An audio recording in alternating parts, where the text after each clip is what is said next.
Bismillahirrahmanirrahim. Kwa majina naitwa Ustadh Uthman Sabuni kutokea BAKWATA. Awali yote nipenda kumshukuru Mwenyezi Mungu kwanza kwa maidha semina hii salama. Semina hii imetufunza vitu vingi sana. Na napenda kuambia walioandaa semina hii waendeleze mikoa mingine. Actually semina hii inatufundisha kwamba kuweza kudumisha amani pindi tutakapokuwa kwenye majukwaa yetu ya kutoa mawaidha au kutoa darasa mbalimbali. Kikubwa wanadini kama viongozi wa dini tudumishe amani.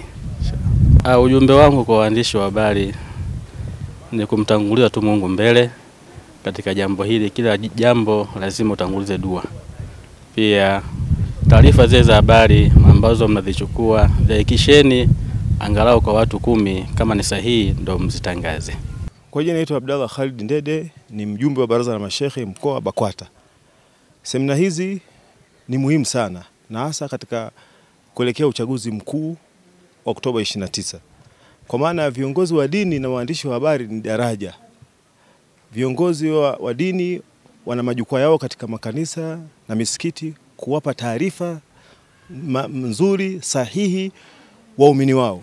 Waandishi wa habari kama wana uwanja mkubwa zaidi kama kutoa taarifa katika social media, vyombo vya habari, ili kuwapa wananchi au Watanzania kwa ujumla taarifa sahihi kuhusiana na ushiriki wao katika uchaguzi. Kama tunavyoambia, ushiriki katika uchaguzi ni jambo la kikatiba ambalo kila mwananchi anapaswa ashiriki kuchagua kiongozi yule anayemfaa katika miaka 5 mingine inayokuja.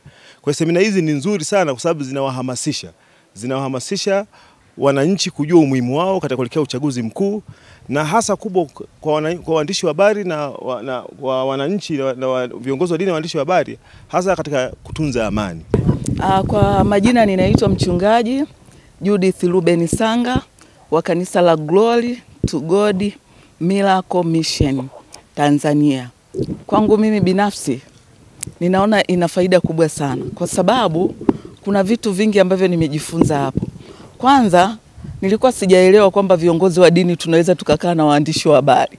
Mimi nilikuwa ninajua labda viongozi wa dini tunakaa wenyewe na waandishi wa habari wao wanakaaga wenyewe, lakini nimejifunza kwamba kumbe tunatakiwa tuwe tunakaa wote na waandishi wa habari ili kusudi mambo mengine ambayo sisi tunayaongea wao wanaweza wakatusaidia, kwamba hapo tena mtumishi wa Mungu hapo umevuka, au mimi naweza nikamsaidia yeye kwamba mwanangu, hilo jambo hilo halitakiwi kutoka sasa hivi, hilo ni la baadaye, au hili jambo sio la kwako kama mwandishi wa habari, hili ni jambo la serikali kuu, au hili ni jambo la mahakama, au hili ni jambo la bunge. Kwa majina naitwa Omar Ibrahim, ni afisa miradi toka BAKWATA makao makuu, na tupo hapa Iringa kwa lengo moja tu, kutoa mafunzo au elimu ya uraia kwa viongozi wa dini na waandishi wa habari. Kwa nini viongozi wa dini? Kwa nini waandishi wa habari? Hawa ndio watu pekee wakiamua kujenga wanaweza wakajenga, wakiamua kubomoa wanaweza wakabomoa. Kwa hiyo tumekusanya jukwaa hili tukiamini kwamba kila atakayetoka hapa basi akawe mkweli, akaseme kweli, akaseme lile ambalo lipo na sio kutoka nje ya kile ambacho kipo. Kwa maana taasisi za dini lina majukwaa yake, lakini waandishi wa habari wana majukwaa yake. Kwa lengo ni moja tu, hawa wote ambao tumewakusanya, lengo ni kutoa elimu, kutoa mafunzo ya elimu ya uraia ili wakafikishe kwenye majukwaa yao pasipo kubagua, pasipo kubadilisha kile ambacho kimekusudiwa. Naitwa Francis Godwin, natokea Matukio Daima. Nimekuwa miongoni mwa waandishi ambao wameweza kushiriki mafunzo haya kati ya waandishi wa habari na taasisi za dini hapa mkoani Iringa. Na kama walivyosema kwamba